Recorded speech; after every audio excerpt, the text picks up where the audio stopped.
Welcome back to science riser class students.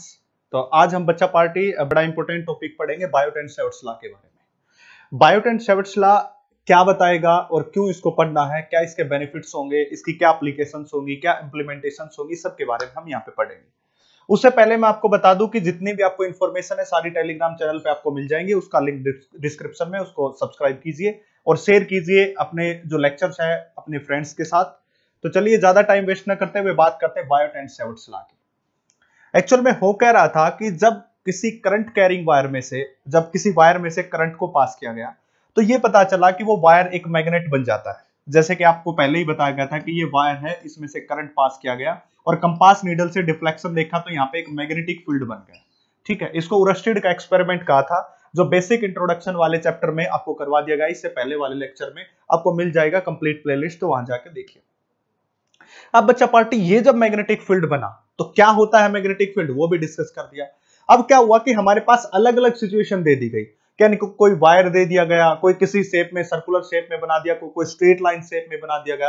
अब बोला गया कि अभी तक तो आपने एक स्ट्रेट लाइन शेप में करंट को पास करके कंपास नीडल रख के मैग्नेटिक फील्ड बता दिया। अब कहता है कि स्ट्रेट वायर्स में से जो करंट पास हुआ उसके कारण कितना मैग्नेटिक फील्ड आएगा, अब ये बताना है। अब ये सारी की सारी जो एप्लीकेशंस है, अब वो करंट किसी सर्कल में भी जो है मूव करेगा, किसी स्ट्रेट लाइन वायर में भी, किसी ट्रायंगल शेप में भी, कैसी भी शेप हो सकती है। तो उसके कारण कैसे हम मैग्नेटिक फील्ड फाइंड आउट करें, इसके लिए जो है चिंतन किया जाने लगा। और जब इसके लिए चिंतन किया जाने लगा तो सबसे पहला जो साइंटिस्ट आया जिसने इसके बारे में दिया वो था Biot and Savart's. Biot and Savart's ने क्या बताया था कि हमें जो ये फाइंड आउट करना होगा मैग्नेटिक फील्ड। अभी तक तो हमने सिर्फ ये पता किया था कि करंट कैरिंग वायर एक लाइट मैग्नेट बन जाता है। अब यहाँ पे ये पता करना है कि वो कितना मैग्नेटिक फील्ड प्रोड्यूस करता है, ये बात। अब सपोज कीजिए कि आपके पास ये वायर है इस प्रकार से, ठीक है, और इस वायर के अंदर से आई अमाउंट में करंट पास हो रहा है।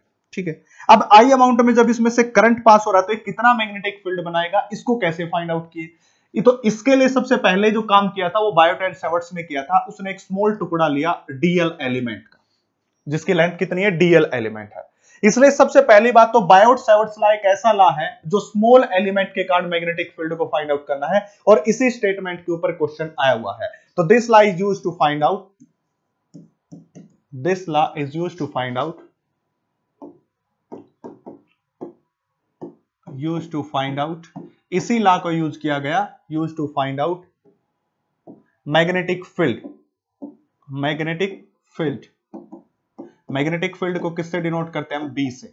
Magnetic field due to small current element, small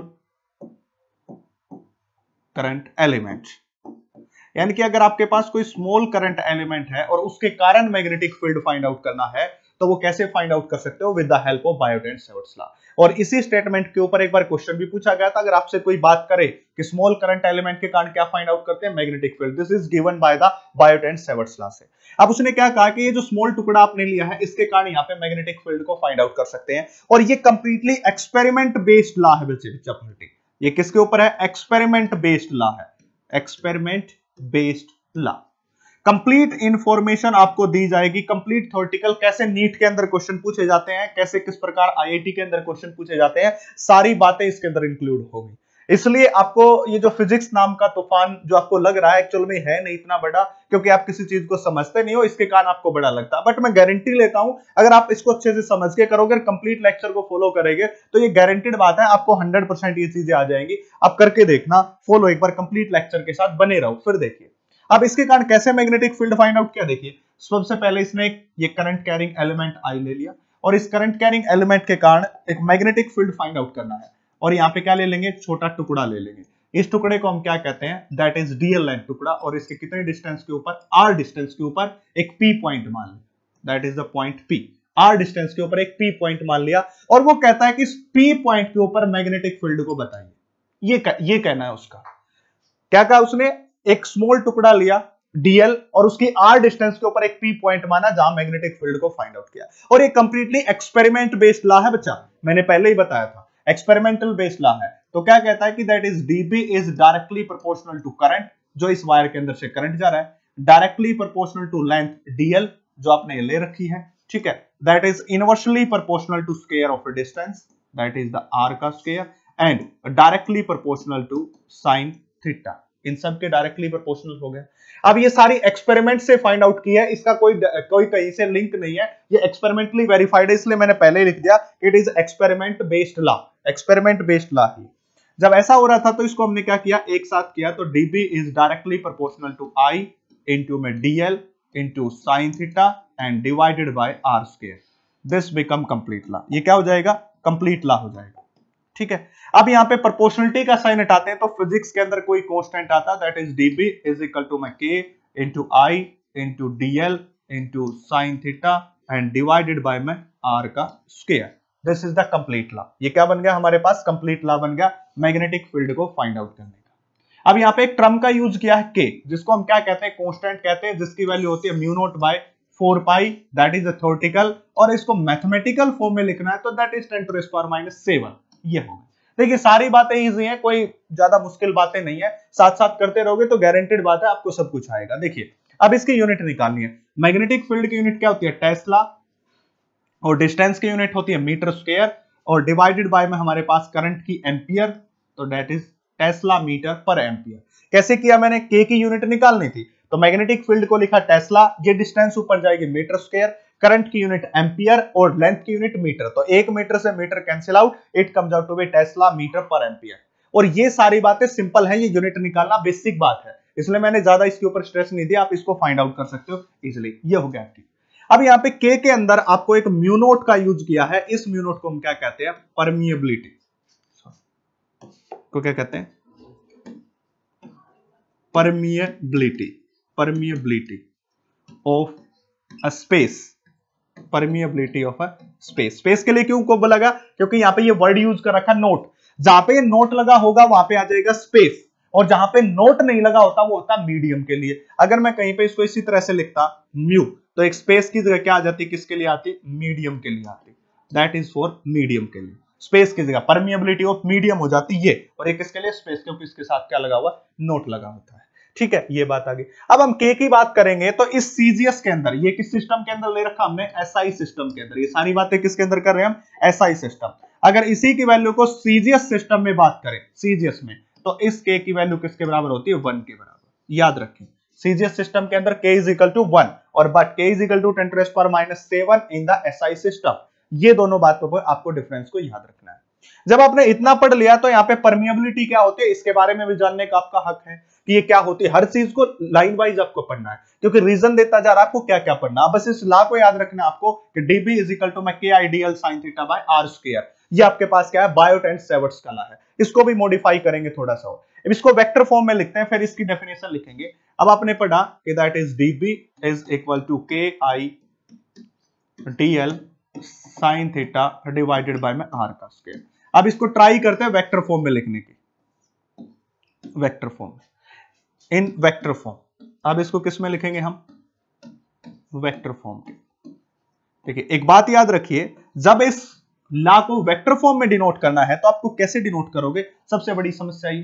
तो अब जब कभी भी फिजिक्स के अंदर किसी चीज का वेक्टर फॉर्म लिखना हो ना, तो आप उसके साथ यूनिट वेक्टर का यूज कर लीजिए। अब यूनिट वेक्टर का कैसे यूज करोगे, देखिए बच्चा पार्टी, बड़ा सिंपल वे में आपको यूज करना सिखा दूंगा यूनिट वेक्टर का। देखिए अब यूनिट वेक्टर क्या होता है, that is the r cap is equal to my vector r divided by my their magnitude. इसी को तो यूनिट वेक्टर कहते हैं। यूनिट वेक्टर को r कैप से डिनोट करते हो सकता है आपने इस फॉर्म में इसको पढ़ रखा हो, ऐसी फॉर्म में, vector n is equal to my n vector divided by my their magnitude, इस प्रकार। n is the unit vector, similarly here r is the unit vector because whole lie in the form of a r, इसलिए हमने r को select किया है, इस form में select किया है। इस फॉर्म में सिलेक्ट किया तो हम क्या करते हैं, dB को वेक्टर फॉर्म में दिखाने के लिए ऊपर वेक्टर आ गया, that is the k into I into dl into sine theta divided by में r का स्क्वायर, और इसके साथ क्या लगा दिया, यूनिट वेक्टर, यूनिट वेक्टर लगा दिया। अब यूनिट वेक्टर की वैल्यू पुट कीजिए, that is the dB is equal to my k into my I into my dl sin theta, और इस यूनिट वेक्टर की वैल्यू क्या है, ये वाली रखनी है, that is r vector divided by में r का स्क्वायर एंड r वेक्टर का मैग्नीट्यूड। ये हो जाएगा। अब इसको कंप्लीट करोगे तो r स्क्वायर इंटू r क्या बन जाएगा, r क्यूब बन जाएगा, that is the k into I into my dl और r vector into sin theta and divided by में r का क्यूब एंड देयर मैग्नीट्यूड हो गया। अब यहाँ पे इसको थोड़ा सिंप्लीफाई और करते हैं, उसके सिंप्लीफाई करने का भी रीजन मैं आपको बता दूंगा कि क्या रीजन है। यहाँ पे देखिए, अगर मैं इस डीबी की बात करता हूं तो that dB comes out to be के इंटू में आई इंटू में डीएल, ठीक है, okay, into dl cross are.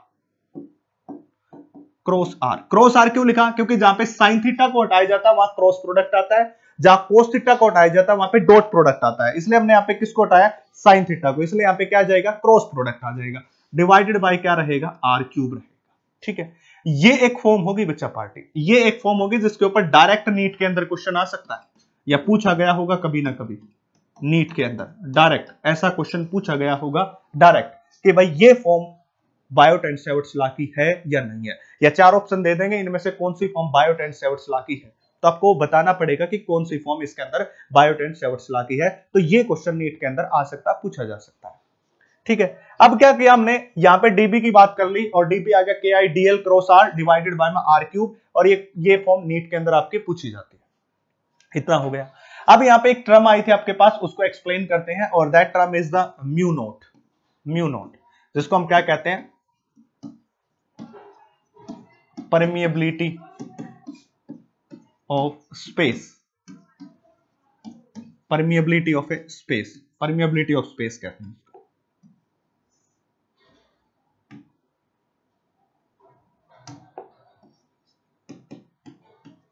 Permeability of space, permeability of space क्या होती है? सपोज कीजिए जब आप क्लास के अंदर एंटर कर रहे हो, जब आप क्लास के अंदर एंटर करते हो तो आप क्या पूछते हो? टीचर से मे आई कम इन, ऐसा पूछते हो। तो अब क्लास टीचर ये कहता है कि यस यू आर कमिंग, तो आप अंदर आते हो। अगर क्लास टीचर ये कहते कि नहीं आपको नहीं आना, तो आप नहीं आओगे। इसका मतलब आपको क्लास के अंदर आने की परमिशन देने की कैपेसिटी, मैंने क्या कहा? आपको क्लास के अंदर आने की परमिशन देने की कैपेसिटी किसके पास है? That is capacity to the सर के पास है। अगर सर चाहते हैं आपको अलाउड करते हैं, ये कैपेसिटी सर के पास है, अगर उन्होंने आपको अलाउड किया तो आप आएंगे, आप अलाउड नहीं किया तो आप बाहर रहेंगे। तो इसी प्रकार क्या होता है कि ये जो कैपेसिटी होती है ना, एबिलिटी किसकी होती है? मीडियम की या उस मटेरियल की, जिसके कारण वो अपने अंदर से मैग्नेटिक लाइंस ऑफ फोर्स को आने देगा या नहीं देगा। ये कैपेसिटी या एबिलिटी किसके पास है? दिस इज द कैपेसिटी और एबिलिटी ऑफ मीडियम और a material to pass magnetic lines of force through them. अपने अंदर से मैग्नेटिक लाइंस ऑफ फोर्स को पास होने की कैपेबिलिटी या एबिलिटी, इसको हम क्या कहते हैं? परमिएबिलिटी कहते हैं। तो अगर मैं इस परमिएबिलिटी को लिखूं तो यहां पे लिख सकता हूं it is the ability of a medium to pass magnetic lines of force, to pass magnetic lines of force through them, अपने अंदर से मैग्नेटिक लाइंस ऑफ फोर्स के पास होने की कैपेसिटी की कैपेबिलिटी को हम क्या कहते हैं? परमिएबिलिटी ऑफ स्पेस कहते हैं। अगर उसके पास इतनी एबिलिटी है, उस मीडियम और मटेरियल के पास इतनी कैपेसिटी है कि वो अपने अंदर से मैग्नेटिक लाइंस ऑफ फोर्स को पास होने देगा, उसी को हम क्या कहते हैं? परमिएबिलिटी कहते हैं, जिसको म्यू नॉट से डिनोट किया जाता है। तो दिस इज द परमिएबिलिटी। अब नेक्स्ट क्या है? इसके बाद जब आप पढ़ोगे तो मैं आपको बता दूं, आपने अभी तक एक टॉपिक पढ़ा था और जिसके अंदर आपने डिस्कस किया था करंट डेंसिटी के बारे में। तो here we derive the relationship between the current density and magnetic field के बीच। तो यहां पे क्या हो जाएगा? Biot Savart's law in form of Biot Savart's law in form of J, in form of current density, जिसको किससे डिनोट किया जाता है? J से। करंट डेंसिटी की फॉर्म में आप इसको क्या करना है? लिखना है इन फॉर्म ऑफ करंट डेंसिटी।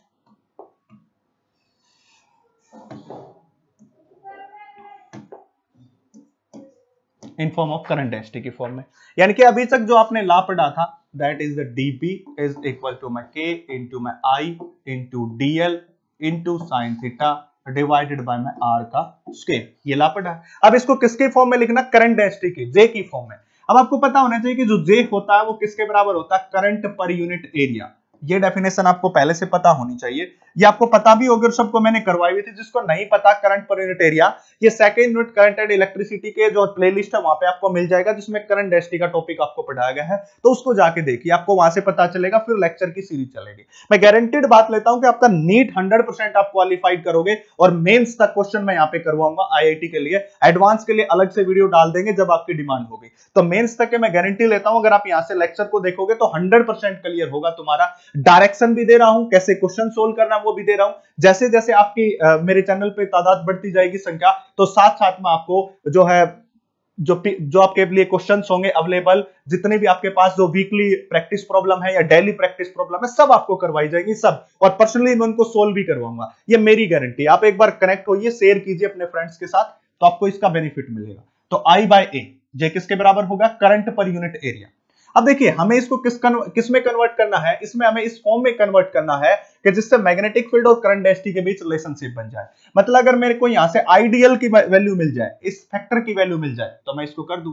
अगर मैं इस इक्वेशन को डीएल से मल्टीप्लाई करूं और डीएल से डिवाइड करूं, तो नथिंग हैपन, कुछ नहीं होगा, बट एक काम हो जाएगा, J is equal to I into DL divided by में area multiply by length is volume, क्योंकि स्मॉल लेंथ का एरिया लिया है, स्मॉल लेंथ की ही हमने क्या लिया है, स्मॉल ही लेंथ लिए, तो क्या देगा, स्मॉल वॉल्यूम देगा। एरिया इंटू लेंथ क्या होता है, वॉल्यूम। तो I into DL it comes out to be J into DV हो जाएगा। अब इस आइडियल की वैल्यू क्या पुट करनी है, इस फॉर्म में पुट करनी है, तो that is the DB magnetic field is equal to my K, and what is the value of ideal, ideal is J dB, the value is J into DV, and here is sine theta and divided by में R square. ठीक है, तो ये हो जाएगा। अब हमें यहाँ पे जो डीबी मैग्नेटिक फील्ड आया है, that is the K into में J into DV into sine theta and divided by किसके बराबर हो गया, R स्क्वायर के। तो ये हमारे पास किसकी फॉर्म आ गई बच्चा पार्टी, ये हमारे पास फॉर्म आ चुकी है, दिस इज द फॉर्म, ये हमारे पास फॉर्म आ चुकी है किसकी, करंट डेंसिटी की टर्म में। ठीक है, अब आपको पता है अगर इसको वेक्टर फॉर्म में लिखूंगा तो वेक्टर फॉर्म में कुछ इस तरह से बन जाएगी, K इंटू में J एंड इंटू डीवी, और यहाँ पे यूनिट वेक्टर R, और नीचे क्या बन जाता है, R cube into sine theta. ठीक है, साइन थीटा को यहां से रिमूव करूंगा तो it comes out to be K into J cross R vector multiply by में DV and divided by R का cube, this is the form.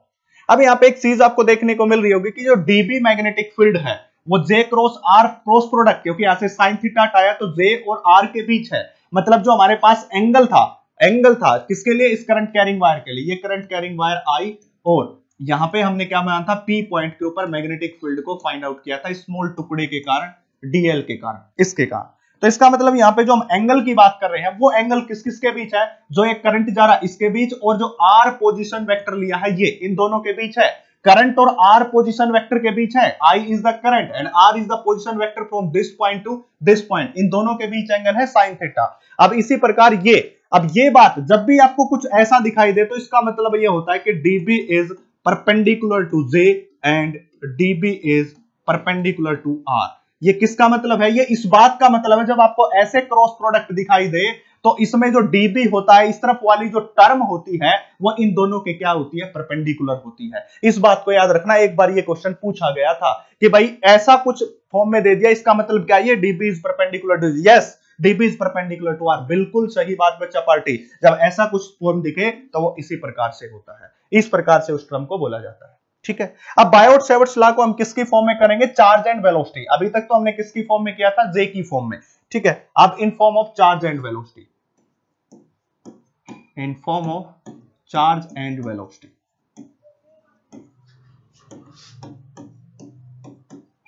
Charge and velocity की फॉर्म में।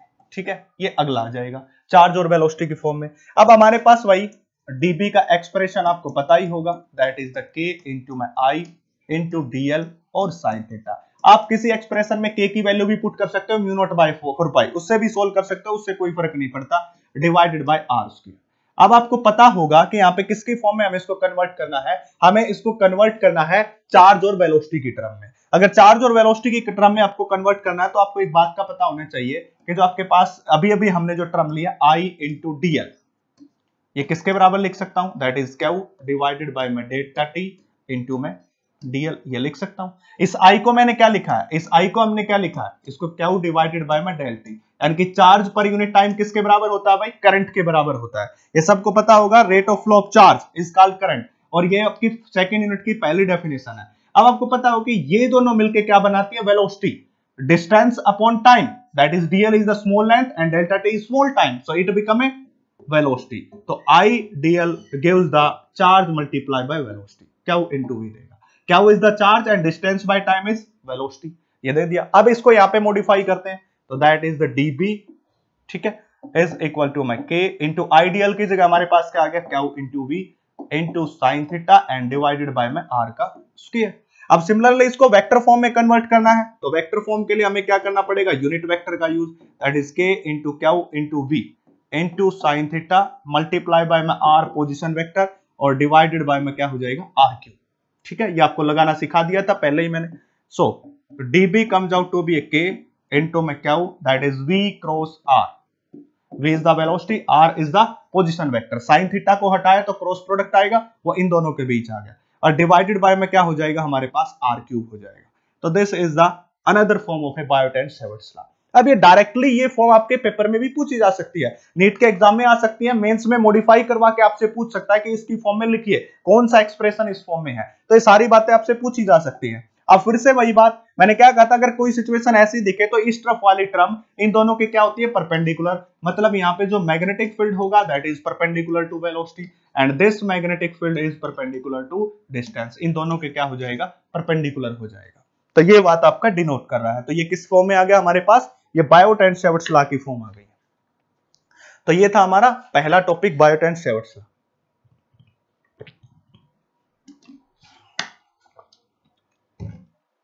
ठीक है, तो एक कंप्लीट इंफॉर्मेशन आपके बता दी मैंने किसके बारे में, बायोट-सावर्ट्स लॉ के बारे में।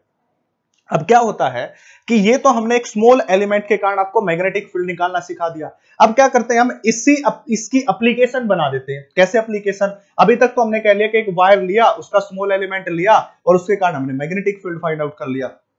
अब हम क्या करेंगे, कोई एक स्ट्रेट वायर ले लेंगे, बहुत ही लंबा स्ट्रेट वायर, उसके लिए मैग्नेटिक फील्ड फाइंड आउट कर लेंगे।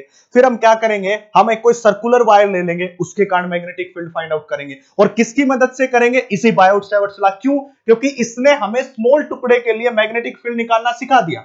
ठीक है, अब मुझे पता है कि स्मॉल टुकड़े के कारण जो मैग्नेटिक फील्ड आया है, जिसको हम डीबी कहते हैं, अगर उसको कंप्लीट करना है तो इंटीग्रेशन का सहारा ले लें, क्योंकि उस स्मॉल मैग्नेटिक फील्ड को बड़ा बनाया जा सकता है बच्चा party with the help of integration की हेल्प से। तो चलिए उसके बारे में बात करते हैं, इसकी एप्लीकेशंस आ जाएंगी, इसकी एप्लीकेशंस। ठीक है, अगर मैं इसकी पहली एप्लीकेशन की बात करूं, फर्स्ट एप्लीकेशन की बात करूं इसके अंदर, तो फर्स्ट एप्लीकेशन हो जाएगी due to long straight wire,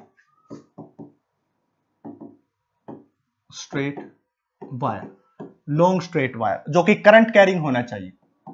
ठीक है, due to current carrying long straight wire, एक ऐसा स्ट्रेट वायर जो करंट कैरिंग हो, वो भी आप इसके अंदर लिख सकते हो, due to long straight wire current carrying.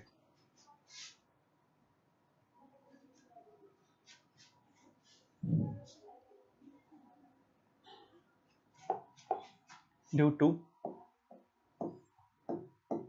Current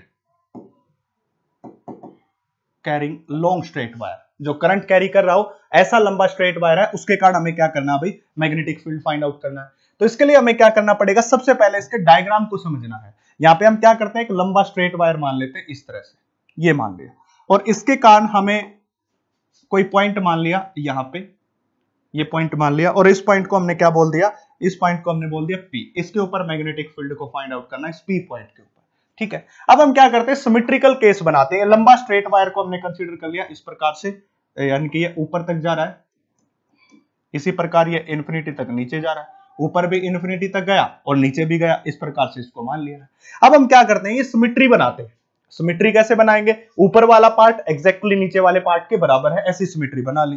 but हमें पता है कि बायोट-सावर्ट्स लॉ ने हमें केवल एक ही बात बताई है कि बायोट-सावर्ट्स लॉ जो अभी अभी पहले पढ़ा है, वो केवल और केवल किसी स्मॉल टुकड़े के कारण मैग्नेटिक फील्ड फाइंड आउट कर सकता है। तो इसके लिए हमें क्या मानना पड़ेगा, एक छोटा सा टुकड़ा मानना पड़ेगा। ये मान लिया, ये टुकड़ा, ये इसका सेंटर था, ये स्मॉल टुकड़ा, जिसकी लेंथ कितनी ले ली हमने, dl के बराबर, जो यहां से लेकर के यहां तक कितना है, l से है, और यहां से लेकर के यहां तक के डिस्टेंस को मैंने क्या मान लिया, x मान लिया।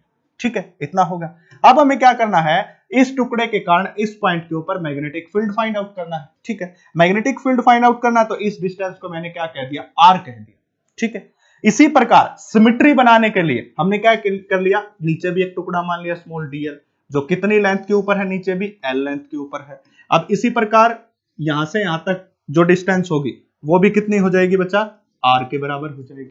ठीक है, इस प्रकार। अब इस एंगल को आपने नाम दे दिया थीटा, इस एंगल को आपने नाम दे दिया फाई, अलग अलग एंगल नाम दे दिए। अब यहां पे क्या करना, मैग्नेटिक फील्ड। अब एक बात बताइए मेरे को, अब ये सिमेट्रिकल केस है दोनों, चाहे तो इस पार्ट के लिए सोल्व कर लो या उसके लिए कर लो और इंटीग्रेशन कर दो, कंप्लीट का आपका काम बन जाएगा। अगर ये वायर इंफिनिटी तक होता, सपोज कीजिए ये वायर इंफिनिटी तक होता, ऐसे इंफिनिटी तक होता तो इंफिनिटी तक एंगल बनता, इंफिनिटी तक होता तो यहाँ पे भी इंफिनिटी तक एंगल बनता। इस प्रकार से उस एंगल को हम φ1 φ2 कह देते हैं कि जो इंफिनिटी के साथ जो एंगल बना ये, इसको हम क्या कहेंगे, φ1 एंगल, और ये जो इंफिनिटी के साथ ये एंगल बना यहां तक, इसको हम क्या कहेंगे, φ2 एंगल। ये बात कैसे बताई है, मैंने ये कहा कि अभी तो हमने एक फाइनाइट डिस्टेंस के ऊपर dl लेंथ और dl लेंथ ले ली, अगर ये वायर इंफिनिटी तक लंबा होता आगे तक, तो यहाँ पे जो एंगल बनता उसको φ2 कहेंगे और नीचे वाला जो एंगल बनाएगा उसको φ1 कहेंगे। ये सारी बातें आपको पता होनी चाहिए, डायग्राम आपको पता होना चाहिए। अगर आपने डायग्राम सीख लिया तो आपका काम बन गया। अब क्या किया मैंने, इस स्मॉल टुकड़े के कारण मैग्नेटिक फील्ड इस पॉइंट के ऊपर निकालना तो हमें बायोट-सैवर्ट्स लॉ ने सिखाया था, और उसने कहा था कि dB इज इक्वल टू में किसके बराबर होगा, k into I into dl into sine theta divided by में डिस्टेंस का स्क्वायर, और डिस्टेंस कितनी हमारे पास, वही r है, तो दैट इज r स्क्वायर। ये हो गया था हमारे पास इसके बराबर। तो that is the equation number first. अगर मुझे कहीं से इस dl की वैल्यू मिल जाए, साइन थीटा की वैल्यू मिल जाए, r की वैल्यू मिल जाए, तो मैं सब की वैल्यू इसमें पुट कर दूं और इसका इंटीग्रेशन कर दूं, क्योंकि मुझे पता है अगर इस स्मॉल टुकड़े के कारण मैग्नेटिक फील्ड इतना है तो इसका कंप्लीट इंटीग्रेशन करूंगा तो पूरी इस रोड के कारण, पूरे इस वायर के कारण मुझे क्या बनेगा, मैग्नेटिक फील्ड। क्योंकि आप 12th क्लास में आपको पता होना चाहिए इंटीग्रेशन का काम होता है छोटी चीज को बड़ा करना, तो इतने के कारण मैग्नेटिक फील्ड बनाया तो उसके इंटीग्रेशन से बड़ा निकाल ले। अब देखो इसके लिए मैं यहाँ पे क्या करूंगा, साइन थीटा की वैल्यू निकालूंगा ट्रायंगल के अंदर, that is the sine theta, this theta. तो साइन थीटा किसके बराबर होता है, परपेंडिकुलर अपॉन में hypotenuse, perpendicular is this and hypotenuse is this, that is x divided by में r। सिमिलरली यहाँ पे मैं किसको फाइंड आउट करूंगा, cos फाई को फाइंड आउट करूंगा। अगर मैं cos फाई को फाइंड आउट करूं तो दैट इज बेस अपॉन में hypotenuse, base is x and hypotenuse is r। यहां से क्या डिपेक्ट हो रहा है कि जो साइन थीटा है उसकी वैल्यू किसके बराबर है, cos फाई के बराबर, यानी कि मैं साइन थीटा की जगह क्या पुट कर सकता हूं, cos फाई। ये इन दोनों बातों से यहाँ पे आ रहा है। ठीक है, अगर ये आ रहा है तो इस इक्वेशन से आपको ये भी लिख सकते हो, that is r is equal to में x divided by cos phi, ये लिख सकते हो। अगर मैं r को ऊपर लेके आऊं तो cos फाई नीचे आएगा, एंड इसको मैं लिख सकता हूं x secant फाई, क्योंकि आप सबको पता है 1 upon cos phi is equal to secant phi, so x 1 upon cos phi is secant phi. ये बन गया, तो हमारे पास r की वैल्यू भी आ गई, साइन थीटा की वैल्यू आ गई। अब हमें किसके निकालनी है, dl की वैल्यू निकालनी है। तो dl की वैल्यू के लिए हमें क्या करना पड़ेगा, यहाँ पे tan फाई को निकालना पड़ेगा, tan फाई, तभी dl की वैल्यू आ सकती है tan phi, that is this angle is phi, ये तो φ2 है, this angle is phi, so tan phi is perpendicular upon base, that is perpendicular for this angle phi, perpendicular is L and base is x, so this is L upon x। ये हो जाएगा। अगर मैं इसको further नीचे ले चलूं, अभी मैं बाद में इस इक्वेशन में पुट कर लेंगे, थोड़ा छोटा कर लेता हूं, देखिए क्या होगा। यहां पे क्या हो जाएगा, that is tan phi L upon max, that is x tan phi is equal to L। इस x को ऊपर ले गया तो L किसके बराबर आ गया, x tan phi। अब क्या करते हैं, इस dl को tan d phi के रिस्पेक्ट में क्या कर देते हैं हम, differentiate L with respect to phi। जब इसको डिफरेंशिएट किया जाता है तो ये बन जाता है x into secant square phi। अगर किसी को नहीं पता है कि tan phi का डिफरेंशिएशन secant स्क्वायर phi होता है तो याद कर लीजिए बच्चा पार्टी, क्योंकि हमें ये बात पता होनी चाहिए। मैथमेटिकल इसमें घबराने की जरूरत नहीं है। आपको ये सोच रहा है किसी को तो पता होगा कि secant स्क्वायर phi होता, नहीं, यहाँ पे टेंशन लेने की जरूरत ही नहीं। क्यों, क्योंकि ये टर्म जिसको भी पता उसने भी तो याद ही कर रखी है कि इसका डिफरेंशिएशन phi के रिस्पेक्ट में secant स्क्वायर phi है, वो आप अब याद आप कर लीजिए, अब कर लीजिए, आपके पास भी हो जाएगी वो इन्फॉर्मेशन। तो दैट इज द इन्फॉर्मेशन, कोई लॉजिक नहीं है, ये इन्फॉर्मेशन है, उसने एक्स्ट्रा क्या किया, बस उसने याद कर ली। तो अब यहाँ पे dl को निकालूंगा तो कितना आ जाएगा, that is the dl is equal to मैं x into secant square phi, और इसके साथ मल्टीप्लाई किसकी, दैट इज डी फाई की। तो this is the value of DL. ये किसकी वैल्यू आ गई हमारे पास, डीएल की। अब मुझे क्या करना है, सिंपली मुझे सिर्फ एक ही काम करना है, इस इक्वेशन के अंदर किसकी वैल्यू, साइन थीटा की वैल्यू, और दूसरा आर की वैल्यू, और तीसरा इस डीएल की वैल्यू पुट करनी है। तो सबकी वैल्यू मैं इस इक्वेशन के अंदर पुट करता हूं, तो that is D B comes out to be, that is the के इंटू आई।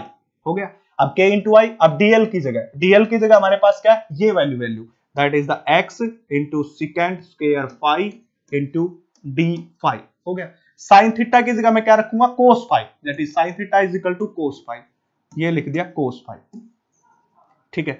अब डिवाइडेड बाय क्या हो जाएगा, आर का स्क्वायर, और आर की वैल्यू कितनी आई थी, एक्स सिकेंड फाई, तो इसका स्क्वायर करना हमें, तो क्या हो जाएगा X square and secant square phi, इसके बराबर हो जाएगा। अब देखिए सिकेंड स्क्वायर फाई से सिकेंड स्क्वायर फाई क्या हो जाएगा, कैंसिल आउट हो जाएगा। अगर इससे कैंसिल आउट हो रहा, एक एक्स से एक्स भी क्या हो जाएगा, cancel out. We are remaining with DB is equal to my K into my I, और इसके साथ क्या बचेगा, cos into phi into D phi, and divided by क्या बचेगा, एक्स। ये टर्म बच गई हमारे पास। अब ये टर्म बच गई तो हम आगे क्या करना, देखिए इस डीबी को इंटीग्रेट करेंगे, क्योंकि सारी टर्म फाई और डी फाई की टर्म में आ चुकी है। अब इंटीग्रेट करना पड़ेगा तभी कंप्लीट आएगा, तो बाय इंटीग्रेशन, तो यहां पे क्या लिखेंगे, बाय इंटीग्रेशन। तो देखिए बच्चा पार्ट इंटीग्रेशन करना है, that is the integration DB is equal to में के इंटू में I into cos phi into D phi and divided by में एक्स। यहां पे क्या है, के कांस्टेंट है बच्चा पार्टी, आई कांस्टेंट है, एक्स कांस्टेंट है, और कोस फाई डी फाई है। कोस फाई का अगर इंटीग्रेशन करोगे तो that is comes out to be sine phi with negative sign. और कहां से कहां तक इंटीग्रेट करना पड़ेगा, -φ1 से +φ2 तक। ऐसा क्यों, हमें कैसे पता चला कहां से कहां तक इंटीग्रेट करना है, देखिए ये कहां से चल रहा है, ये φ1 किसमें है, इस एक्सिस से नीचे है, इस एक्सिस से नीचे सारी वैल्यू नेगेटिव, इस एक्सिस से ऊपर सारी वैल्यू पॉजिटिव, तो -φ1 से कहां तक, +φ2 तक आपको दिखाई दे रहा है। ये डायग्राम यहां पे किया है, देखिए। तो अगर ये करने के बाद अब हमें क्या करना है, इसका इंटीग्रेशन करना है, जस्ट सोल्व करना है। ठीक है। अगर इंटीग्रेशन सोल्व करेंगे तो डीबी का इंटीग्रेशन क्या आएगा, बी इज इक्वल टू में के इंटू में आई डिवाइडेड बाय एक्स। हो गए। अब हमें क्या करना है, यहां से -φ1 से +φ2 तक। अब देखिए minus sine upper limit put करेंगे φ2 and minus lower limit put करेंगे तो साइन इंटू -φ। ठीक है, यह लिमिट पुट कर दी हमने।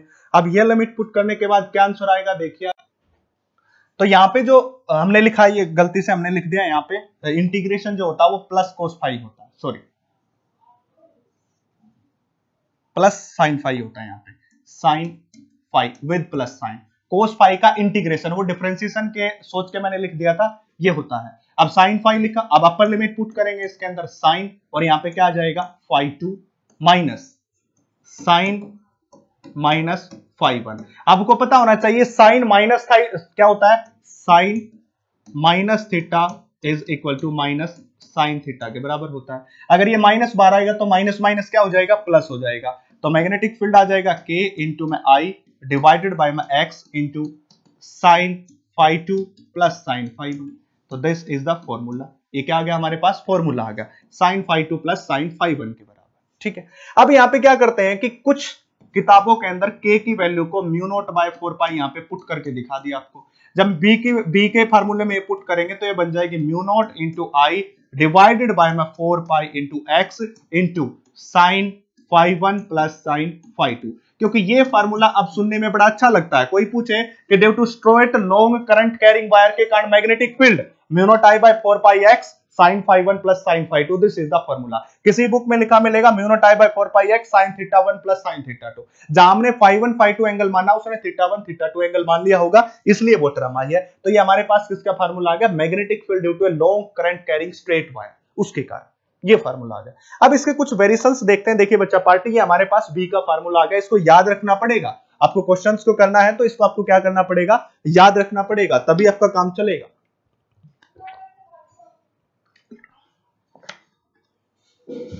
अब क्या करते हैं, इसके कुछ स्पेशल केस को कैरी करते हैं। स्पेशल केस मैं आपको पहले से ही बता रहा हूं कि सारी थ्योरी और सारा सब कुछ इस हिसाब से आपके लिए टाइप और डायरेक्शन दी गई है, जैसे आप किसी कॉम्पिटिटिव एग्जाम में अपीयर होंगे तो आपको ये फील होगा कि आपको कोचिंग की जरूरत ही नहीं है। बस उसके लिए आपको कंसिस्टेंट रहना पड़ेगा कंप्लीट लेक्चर के साथ, क्योंकि देखो अगर आप कंपटीशन का करना है, बोर्ड का करना है, सीबीएसई, तो थोड़ा लेक्चर तो लंबा होगा, तो उसके लिए आपको पैनिक होने की जरूरत नहीं है। मैं ये गारंटी लेता हूं कि अगर आप 1 घंटा या जो भी टाइम मेरे लेक्चर को दोगे वो आपके लिए आउटपुट होगी, वो आपके लिए फुल ऑफ पोटेंशियल होगा, आपको बेनिफिट मिलेगा उससे, ये मेरी गारंटी है। अब देखिए इसका स्पेशल केस लेते हैं। स्पेशल केस, पहला स्पेशल केस ले लिया, if wire is infinity, infinity low, wire कितना इंफिनिटी तक लंबा हो जाए। इंफिनिटी तक लंबा होने का मतलब ये हुआ, सपोज करो कि ये वायर है और कहां तक जा रहा है भाई, ये वायर इंफिनिटी तक जा रहा है, नीचे भी इंफिनिटी तक जा रहा है और ऊपर भी इंफिनिटी तक जा रहा है। जब ऐसी बात होती है तो आपको याद रखना पड़ेगा कि जो φ1 है उसकी वैल्यू भी 90 डिग्री और जो φ2 है उसकी वैल्यू भी किसके बराबर हो जाएगी, 90 डिग्री। किस प्रकार से, जब आपको ये दोनों के दोनों, यहां पे जो आपको दिखाया गया है ये डायग्राम देखिए, ये डायग्राम मैं आपको बड़ा करके दिखा देता हूं। जब ये वैल्यू नीचे तक जाके इंफिनिटी तक पहुंच जाती है, तो इंफिनिटी तक पहुंचने का मतलब ये है कि ये एंगल φ1 है जो बिल्कुल इंक्रीज होके किसके बराबर हो जाएगा, 90, यानी कि अब इन दोनों के बीच एक पैरेलल लाइन बन जाएगी और दो पैरेलल लाइन के बीच कितना एंगल होता है, 90। सिमिलरली φ2 भी कितना हो जाएगा, 90 के बराबर, इस प्रकार होंगे। अब दोनों 90 के बराबर है तो b modifies, that is mu naught into i divided by 4 pi into x, and here is sin φ1 की जगह sin 90, sin φ2 की जगह भी sin 90। ठीक है, दोनों हो गए। अब दोनों sin 90 है तो sin 90 की वैल्यू 1 1, तो formula is mu naught into i divided by 4 pi into x, and 1 + 1 is 2, and that is the magnetic field. इससे कैंसिल आउट हो जाएगा and the formula come down to be mu naught i divided by 2 pi into x। ये आ गया। अब जब भी आपको कोई लंबा इंफिनिटी वायर कहे दोनों साइड से इंफिनिटी, तो उसके लिए magnetic field mu naught i by 2 pi x, और मेन फार्मूला क्या था, mu naught i by 4 pi x sin φ1 plus sin φ2 या sin θ1 प्लस sin θ2, इस प्रकार। ये पहला स्पेशल केस। इसके बाद लेते हैं इसका सेकंड स्पेशल केस। उसके लिए हम क्या लेंगे, हम semi infinity wire. Semi infinity wire का मतलब क्या हुआ, अब सपोज कीजिए कि एक वायर है जो इंफिनिटी से चला है, इंफिनिटी से चला है, सेमी इंफिनिटी हमने इसको बोल दिया, यहां तक पहुंच गया, और हमें एग्जैक्टली जिस पॉइंट के ऊपर ये मैग्नेटिक फील्ड फाइंड आउट करना उसको बिल्कुल इसके सामने मान लिया। ठीक है, अब इसके लिए क्या हो जाएगा, एक जो है φ1 है वो कितना हो गया, सॉरी φ2, ऊपर वाला एंगल क्या था φ2 को कितना होगा 90, क्योंकि वो इंफिनिटी तक पहुंच गया। नीचे वाला एग्जैक्टली इसके सामने, इसलिए φ1 की वैल्यू क्या हो जाएगी, 0 डिग्री।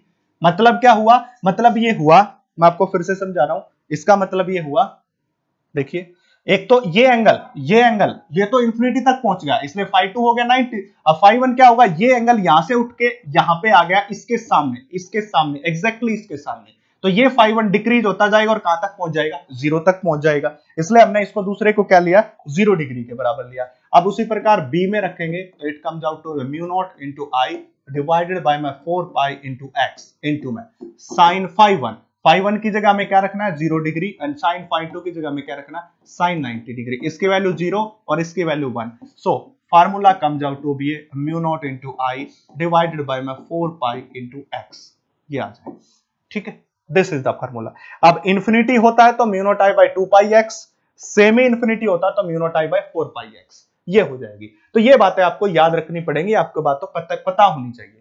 इसके बाद एक स्पेशल केस और लेता हूं जो बड़ा इंपॉर्टेंट है और काम की चीज है। एक स्पेशल केस आपके लिए और मैंने टाइप किया, डिजाइन किया, वो देखिए। सपोज कीजिए आपके पास क्या है, एक वायर है कुछ इस फॉर्म में, ठीक है, और आपको एक पॉइंट दे दिया गया है कुछ यहीं पे, ठीक है, और उस पॉइंट के लिए आपको ये बता दिया गया है कि यहां से यहां तक एक पॉइंट है और सिमिलरली ये एग्जैक्टली इसके इक्वल मान लिया,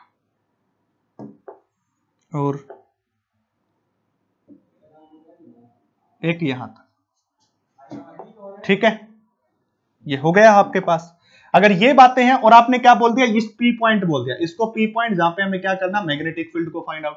ये करंट कैरिंग वायर है आई अमाउंट में, ये एम पॉइंट है और ये क्या पॉइंट है, एन है, और इस डिस्टेंस को क्या बोल दिया, एक्स बोल दिया है। और ये दूसरी तरफ से यहां से जो एंगल बनाएगा, एक तो एंगल अब क्या मानना पड़ेगा, ऐसे पॉइंट मानना पड़ेगा। अब ये जो एंगल बनाएगा यहां से यहां तक, सॉरी यहां से यहां तक एक एंगल बनाएगा, दैट एंगल इज θ2, इसको हमने क्या कह दिया फिर से θ2, और एक एंगल नीचे भी बनाएगा, ये एंगल ये वाला, जिसको हमने क्या कह दिया, θ1 कह दिया। अब इसके लिए मैग्नेटिक फील्ड पूछ ले तो इसके लिए मैग्नेटिक फील्ड का फार्मूला होता है, that is mu naught into i divided by 4 pi into x, और यहाँ पे कौन है साइन थीटा, और इसका इंटीग्रेशन अब हम कहां से कहां तक करेंगे, थीटा 1 से थीटा 2 तक इंटीग्रेट करेंगे। अब क्या कह रहे हैं कि इससे नीचे है दोनों एंगल, ऊपर है सॉरी, इस रेफरेंस पॉइंट, जो ये रेफरेंस पॉइंट ले रखा है इससे ऊपर है, तो दोनों किसके होंगे, प्लस के। पहले क्या हो रहा था, एक रेफरेंस पॉइंट से नीचे था जिसको φ1 को नेगेटिव लिया बच्चा पार्टी, और एक ऊपर था जिसको पॉजिटिव लिया, बट यहाँ पे क्या है, दोनों के दोनों ऊपर है इसलिए पॉजिटिव लेंगे, तो थीटा 1 से थीटा 2। जब इसके लिए सोल्व किया जाएगा तो it comes out to be mu naught into I divided by में 4 पाई इंटू एक्स इंटू में अपर लिमिट पुट की sine theta 2, lower limit put की sine theta 1। This is the answer, ये आ जाएगा आपको बिल्कुल सिंपल वे में, कोई कुछ नहीं करना, इस प्रकार इस पार्ट का क्या हो जाएगा, आंसर हो जाएगा। तो this is the first application and modification. अब कोई ये पूछ ले कि इसका मैग्नेटिक फील्ड कैसे बताओगे, इसकी डायरेक्शन को कैसे बताओगे, इसकी डायरेक्शन को बताया जाएगा, बी की जो डायरेक्शन है, इसकी जो डायरेक्शन है उसको बताया जाएगा राइट हैंड स्क्रू रूल से, that is right hand screw rule. इसको प्रीवियस लेक्चर के अंदर आपको सिखा दिया गया था, अब जब आप न्यूमेरिकल्स और क्वेश्चंस के ऊपर एप्लीकेबल कराऊंगा तब आपको सिखा दिया जाएगा, राइट हैंड स्क्रू रूल से इसकी मैग्नेटिक फील्ड की डायरेक्शन दी जाएगी उसके दौरान। ठीक है, अब हम बात करते हैं इसकी नेक्स्ट एप्लीकेशन की। नेक्स्ट एप्लीकेशन लेते हैं सेकंड एप्लीकेशन। ठीक है, अभी तक एक एप्लीकेशन पढ़ी है, उसके अंदर क्या हो जाएगा, due to current carrying coil, due to current carrying coil. ठीक है, अभी तक तो हमने क्या माना था, कॉइल को स्ट्रेट माना था, अब हमने क्या कर लिया, करंट कैरिंग कॉइल ले लिया। मैंने अभी भी बताया था, जैसे हमने बायोट-सैवर्ट्स लॉ पढ़ा तो हमारे पास ऑप्शन ओपन हो गए, अब हमारे पास ऑप्शन ये है कि उसके छोटे से मैग्नेटिक फील्ड को इंटीग्रेट करके बड़ा कर सकते हैं। तो पहले तो हमने एक स्ट्रेट कंडक्टर मान लिया, उसके लिए फाइंड आउट किया, अब हमने दूसरे केस में उस कॉइल की फॉर्म में बना दिया। अब कॉइल की फॉर्म में किस प्रकार बनाया, देखिए, सपोज कीजिए कि ये कोई करंट कैरिंग कॉइल है, इसका फायदा उठाया जा रहा है, इसका फायदा उठाया जा रहा है, किसका, बायोट एंड सैवर्ट्स लॉ का, और उसकी एप्लीकेशन बना दी इन्होंने, जैसे कि ये और ये हो गया। मतलब क्या, मतलब ये होगा कि यहां से करंट को एंटर करवाया आई अमाउंट, और इस पूरे सर्किट के अंदर, इस पूरी कॉइल के अंदर वापस घूम के यहां तक पहुंच गया। ये इसका सपोज कीजिए सेंटर है, और सेंटर से यहां तक की जो डिस्टेंस है, इस डिस्टेंस को उसने क्या बोल दिया, आर के बराबर बोल दिया। ठीक है, अब ये एप्लीकेशन किसकी पढ़ रहे हैं बच्चा party, this is the application of Biot and Savart's law. इसलिए बायोट एंड सैवर्ट्स लॉ की एप्लीकेशन, तो इसके कारण स्मॉल मैग्नेटिक फील्ड निकालेंगे, यहाँ पे हम क्या मान लेंगे, एक छोटा सा टुकड़ा जो डीएल लेंथ का होगा, और उसके कारण यहाँ पे क्या करना, magnetic field, that is the के इंटू में I into dl into sine theta and divided by में आर का स्क्वायर। ठीक है, and this is the r position vector. अब आपको क्या कह रहा है कि जो आर पोजीशन वेक्टर, अब इस पॉइंट के ऊपर मैग्नेटिक फील्ड की बात करें, यानी कि बी की बात करें, मैग्नेटिक फील्ड जो हमारे पास होगा, देखिए that is sine theta angle is DL and R. अब मैंने आपको इसको किसकी फॉर्म में दिखाया था, इसको आपको एक फॉर्म में और दिखाया था, वो दिखा देता हूं पहले।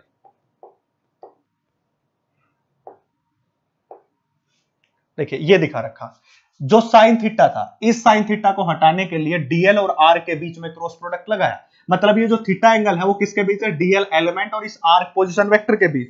तो यहाँ पे भी हमें किसका यूज करना है, सेम जो है उसका यूज करना है जो पहले इंफॉर्मेशन थी।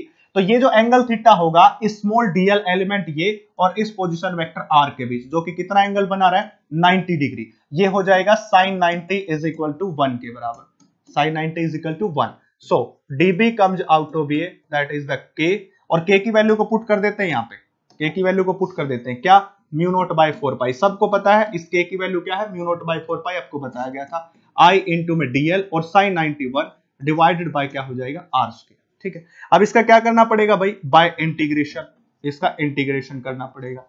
जब हम इसके इंटीग्रेशन पे पहुंचते हैं तो देखिए इसके इंटीग्रेशन में क्या होगा, that is dB is equal to में mu naught into I divided by में 4 पाई इंटू में डीएल और डिवाइडेड बाय में आर का स्क्वायर, और इंटीग्रेशन। अब इंटीग्रेशन कहां से कहां तक, ये सर्कल 0 से स्टार्ट होकर 2 पाई आर तक घूमेगा, क्यों, क्योंकि इसका वेरिएबल कौन है, डीएल, वेरी कौन कर रहा है, दिस डीएल लेंथ, और ये डीएल लेंथ 0 से स्टार्ट होकर इस पूरे सर्कल के सरकमफ्रेंस पे चलेगी, मतलब ये 0 से लेके कहां पे होगा, 2 पाई आर तक होगा। ठीक है, यहां तक होगा। अब dB का जो हमारा इंटीग्रेशन सोल्व करेंगे तो कितना आ जाएगा, b आ जाएगा। अब म्यू नॉट यहाँ पे क्या है, कांस्टेंट है बच्चा पार्टी, 4 पाई भी कांस्टेंट बच्चा पार्टी, अब आर स्क्वायर भी कांस्टेंट, और dl का इंटीग्रेशन l, और कहां से कहां तक, 0 से 2 पाई r तक, ये हो गया बिल्कुल सिंपल सी बात। That is the mu naught into I, simple integration divided by में 4 पाई इंटू में आर का स्क्वायर। अब अपर लिमिट पुट करते हैं, that is upper limit is 2 pi into R and lower limit is 0।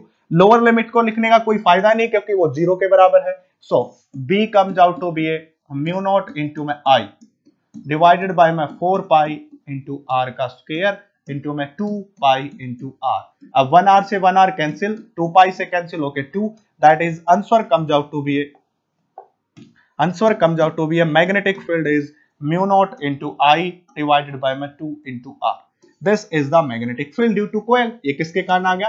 कोयल के कारण, इतना मैग्नेटिक फील्ड। ठीक है, अगर इस कोयल में n नंबर ऑफ टर्न्स हो, किसके लिए? For n turns, n number of turns. अभी तक तो एक टर्न्स है, अगर n नंबर ऑफ टर्न्स होंगी तो मैग्नेटिक फील्ड कम्स आउट होगी। एक टर्न्स का मैग्नेटिक फील्ड इतना, n टर्न्स का कितना? Mu naught n into I divided by 2 into R, that is, ये हो जाएगा। एक टर्न्स के लिए इतना, तो n टर्न्स के लिए mu naught n I by 2 r, that is for 1 turn, that is for n turns. तो this is the magnetic field for n turns, mu naught n I by 2 r. So this is the formula of magnetic field, और ये magnetic field का formula हो गया। अब यहाँ पे magnetic field की जो डायरेक्शन देंगे वो किस तरह से देंगे वो देखिए। इसके मैग्नेटिक फील्ड की जो डायरेक्शन होगी वो राइट हैंड थंब रूल से होगी। किससे होगी? Right hand thumb rule, right hand thumb rule. देखिए राइट हैंड थंब रूल क्या कहता है, ये मेरा राइट हैंड है, ये राइट हैंड क्या देगा, इसमें जो अंगूठा होगा वो मैग्नेटिक फील्ड की डायरेक्शन और उंगलियां होंगी that is curve toward the direction of current. अब सपोज कीजिए इस कॉइल के अंदर करंट इस तरह से जा रहा है, तो मेरी उंगलियां क्या जा रही है? इस तरह से, और मैग्नेट जो मेरा थंब है वो किस तरफ पॉइंट आउट कर रहा है? इनसाइड। देखिए करंट की डायरेक्शन है ये, तो ये मेरा अंगूठा अंदर की तरफ और करंट ऐसे घूम रहा है, मेरी उंगलियां टुवर्ड्स द करंट ऐसे घूम रही है, तो मैग्नेटिक फील्ड की डायरेक्शन क्या होगी? इनवर्ड। और इनवर्ड डायरेक्शन को हमेशा, इनवर्ड डायरेक्शन को मैग्नेटिक फील्ड की क्रॉस से डिनोट करते हैं, बी की इनवर्ड डायरेक्शन। अगर आपको यहाँ पे कहीं पे क्रॉस लगा मिले, इसका मतलब यह है कि मैग्नेटिक फील्ड की डायरेक्शन क्या है? Into the paper, inward direction में। अगर आउटवर्ड है कहीं पे, आउटवर्ड मैग्नेटिक फील्ड है, तो वहां पे क्या मिलेगा? डॉट लगा हुआ मिलेगा, इसका मतलब मैग्नेटिक फील्ड की डायरेक्शन क्या है? आउटवर्ड है। तो जब भी कहीं पे क्रॉस का मतलब मिले तो मैग्नेटिक फील्ड इनवर्ड है, डॉट मिले तो out of the paper outward है। अब देख लीजिए ऐसे चल रहा है, ऐसे चल रहा है, तो इसके लिए मैग्नेटिक फील्ड की वैल्यू कितनी निकाली है? That is the mu naught into I divided by 2 into R, और यहाँ पे लिखा मिलेगा क्रॉस। तो समझ जाएगा बंदा कि इनवर्ड मैग्नेटिक फील्ड और इतना इसका क्या है? वैल्यू है। अगर इसमें करंट इस डायरेक्शन में घूमता होता तो मैं क्या करता? ऐसे, और मेरा अंगूठा किस तरफ पॉइंट आउट कर रहा? बाहर, तो वो किसकी डायरेक्शन होती? आउटवर्ड। वहां पे क्या लगा होता? डॉट। ये दोनों बातें और ये चीजें आपको पता होनी चाहिए मैग्नेटिक फील्ड के केस में। राइट हैंड थंब रूल आपको लगाना सिखा दिया। तो ये कंप्लीट इंफॉर्मेशन आपको दी है मैंने किसके बारे में? Biot and Savart's line, it's applications.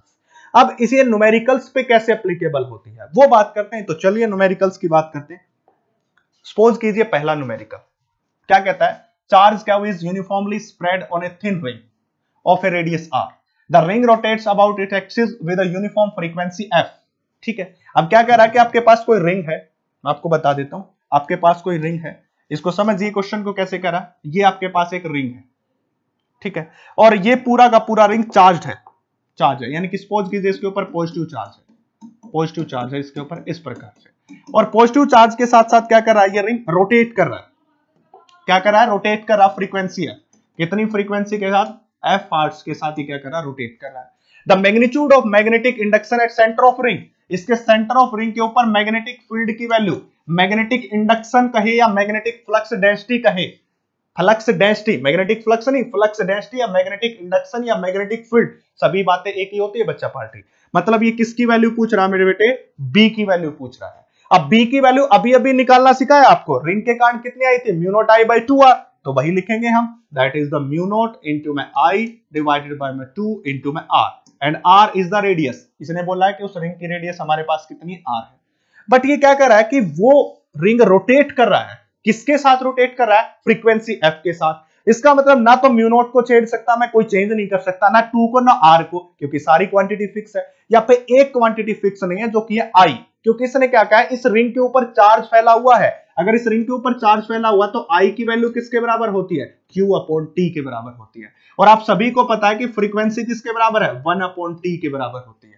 ये फ्रीक्वेंसी का फार्मूला रिलेशनशिप होता है। नहीं पता तो पता कर लो, फ्रीक्वेंसी क्या होती है? Inversely of time. सभी को पता होगा, बेसिक बात है, 11th क्लास में बताई जाती है। तो मैं इसको लिख सकता हूं क्यू 1/t की जगह मैंने क्या लिख दिया F, this is the F.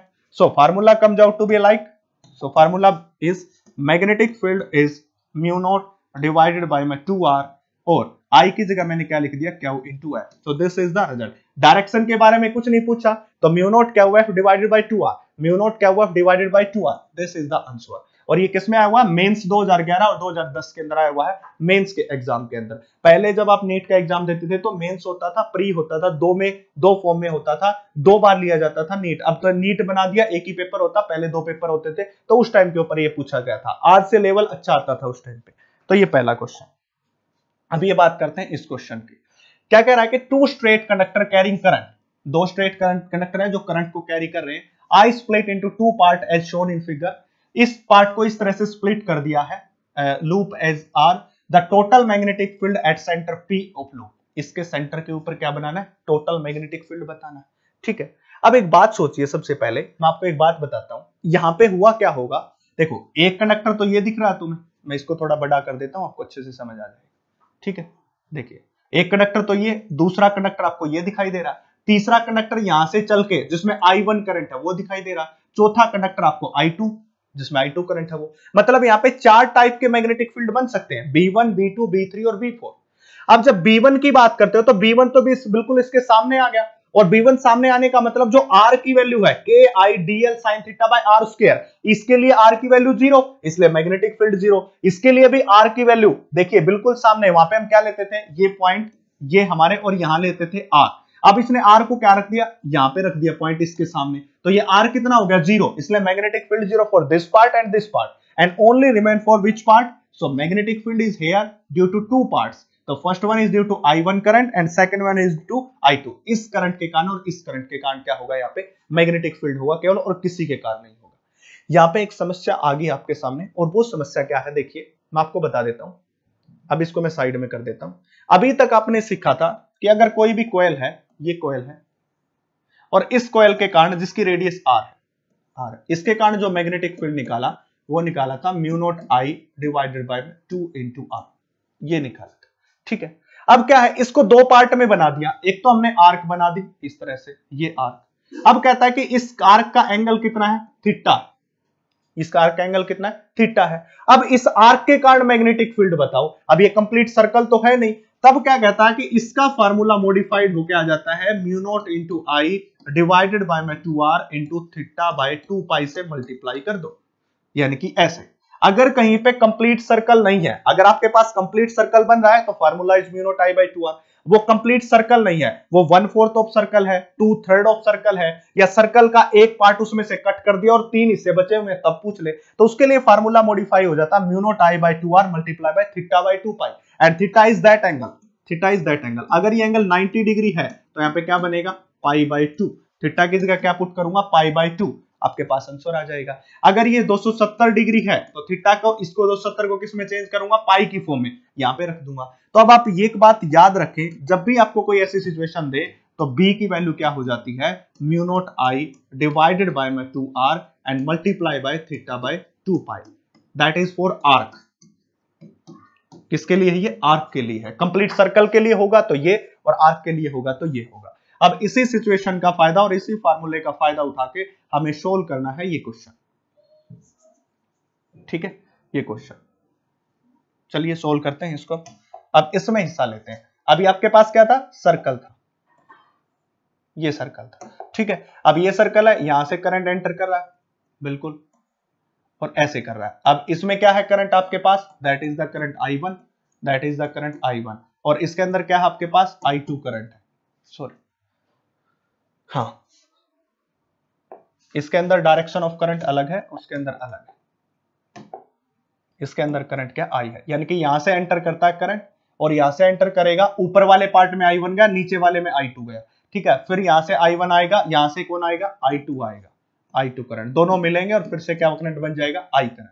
ठीक है, यहां से I अमाउंट में करंट एंटर किया, I1 इसको मिला, I2 इसको मिला, बाहर वापिस आ गया I। ऐसे तो हम क्या करेंगे, इसको 2 टुकड़े में तोड़ लेते हैं। 2 टुकड़ों का मतलब ये यहाँ पे क्या शो कर रहा है कि ये एंगल कितने डिग्री का है, 90 डिग्री, जिसको क्या लिख सकते हो, पाई बाय 2।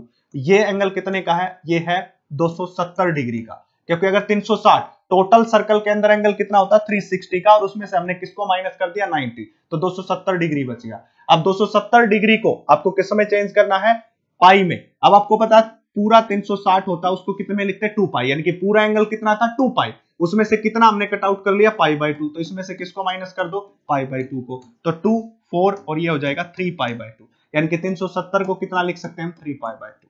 फिर से बता देता हूं कैसे फाइंड आउट किया मैंने। मेरे को एक बात का पता है कि जो नीचे वाला जिसमें से I2 करंट जा रहा है वो 90 डिग्री एंगल है, जिसको पाई बाय 2 लिख सकता हूं।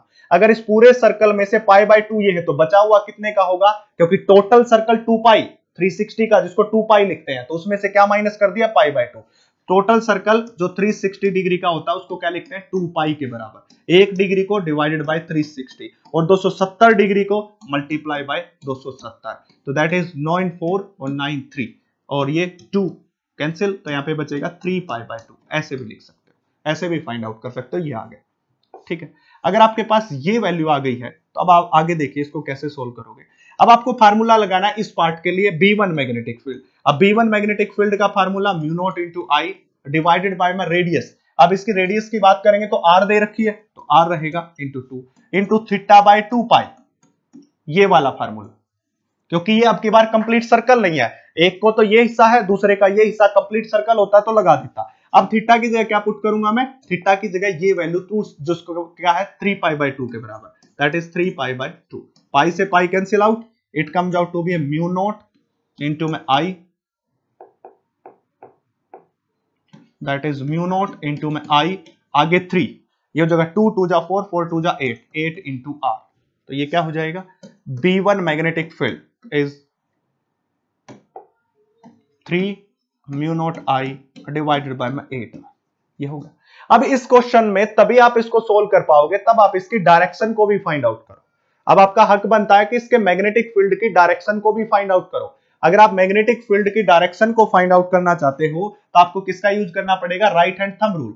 अब इस पूरी आर्क में कहां से कहां तक, यहां से स्टार्ट होके घूम के पूरे में यहां तक किस डायरेक्शन में, इस डायरेक्शन में करंट है, तो आपकी उंगलियां इस तरफ जाएंगी और अंगूठा किस तरफ जाएगा, थंब अंदर की तरफ, ऐसे ऐसे जा रहा थंब अंदर, तो डायरेक्शन क्या हो जाएगी, इनवर्ड हो जाएगी इस प्रकार से। ठीक है, और करंट कितना था I1 था, करंट कितना था I1, देख सकते हो I1 करंट था। ठीक है, ये हो गया। अब इस दूसरे पार्ट के कारण निकालना जिसको हम क्या कहेंगे B2, इसके लिए भी क्या हो जाएगा म्यू नॉट इंटू में I2, इस करंट को I2, इस I1 को मैंने इस फॉर्म में लिख दिया, आप उस फॉर्म में लिख सकते हो, कोई प्रॉब्लम नहीं उसमें। 2R theta by 2 pi, theta by, अब थीटा कितना इसके लिए पाई बाय 2 इंटू 2 पाई, ऐसे। अब पाई से पाई क्या हो जाएगा, कैंसिल आउट हो जाएगा, that is the mu naught into में I2 डिवाइडेड बाय में 2 2 जा 4 4 2 जा 8 8 इंटू R।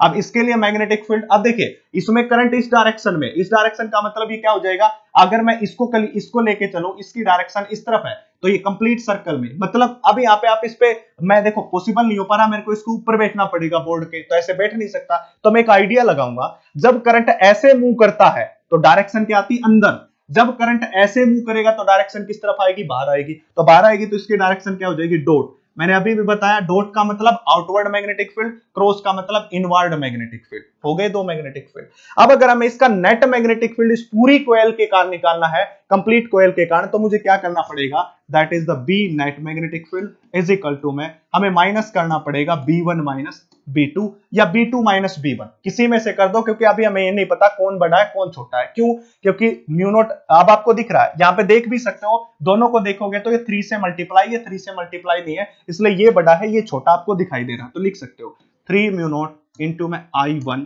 डिवाइडेड बाय में 8R minus mu naught into I2 divided by में 8R, ये क्या आ गया हमारे पास B नेट आ गया। ठीक है, अगर ये B नेट आ रहा है, अगर ये B नेट आ रहा है तो इस फॉर्म में हमारे पास कोई भी 32R 2R या 0 फॉर्म में है ही नहीं, तो मतलब कुछ ना कुछ हम बीच में छोड़ चुके हैं, कुछ ना कुछ रह चुका है यहाँ पे।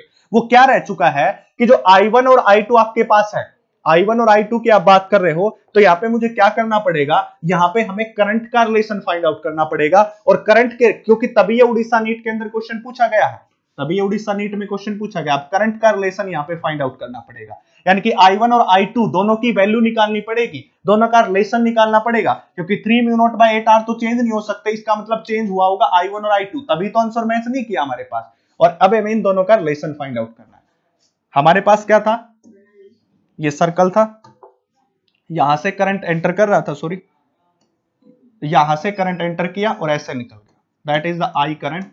ऊपर वाले में से I1 पूरे सर्कल में घूम के और इस तरफ से I2 पूरे सर्कल में घूम के बाहर आ गया। ठीक है, अब हमें यहाँ पे क्या करना है, करंट के रिलेशनशिप को फाइंड आउट करना है। देखिए करंट के रिलेशनशिप को कैसे फाइंड, अब देखिए आगे, अब हमें क्या करना, I1 I2 का रिलेशनशिप। आपको पता है कि V किसके बराबर होता है, I इंटू R के बराबर।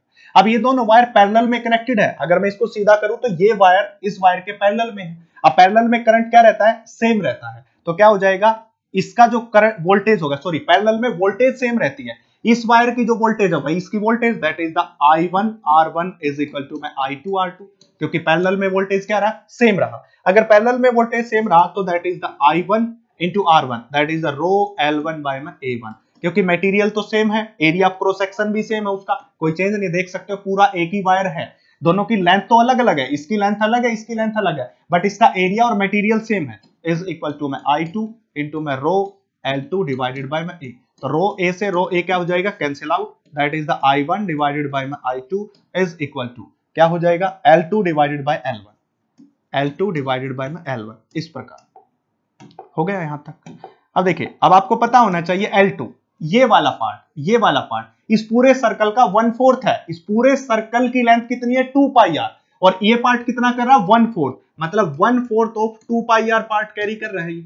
ठीक है, अगर इस पूरे सर्कल में से 1/4 घटा दिया जाए तो कितना बचेगा 3/4, मतलब यहां से लेकर के जो यहां तक है वो कितना बचा, 3/4 बचा है, तो यहां पे क्या हो जाएगा, that is 3/4 into 2 pi R. Total length का, ये पूरी इस सर्कल की लेंथ का, पूरी सर्कल की लेंथ का 1/4 हिस्सा ये है, 3/4 हिस्सा ये है, और पूरी लेंथ कितनी है 2 पाई आर, इसकी सरकमफ्रेंस के बराबर। ये आपको मैथमेटिक्स की नॉलेज होनी चाहिए, ये इससे कैंसिल आउट, ये ऊपर जाएगा तो 4 से 4 कैंसिल आउट हो जाएगा, तो यहाँ पे क्या हो जाएगा, that is the I1 divided by I2 is equal to 1/3, that is I2 current is equal to 3 times of I1 current, ये हो जाएगा। ठीक है, अब हमारे पास फॉर्मूला क्या था, फॉर्मूला अभी अभी निकाला था हमने,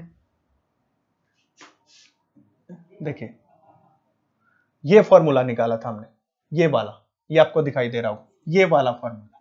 ठीक है, अगर हम क्या करें, अब इसी के सामने कर देता हूं, अब बी नेट निकालना हमें, तो बी नेट निकालने के लिए हमें क्या करना पड़ेगा, यहाँ पे 3 इंटू म्यू नोट इंटू में I1 डिवाइडेड बाय में 8 into R minus mu naught into में 8 आर, और I2 की वैल्यू अभी भी निकाली है, I2 किसके बराबर आया था 3 इंटू I1, तो दैट इज 3 इंटू I1, ये दोनों एग्जैक्ट इक्वल हो गए, तो आंसर कितना आ गया 0।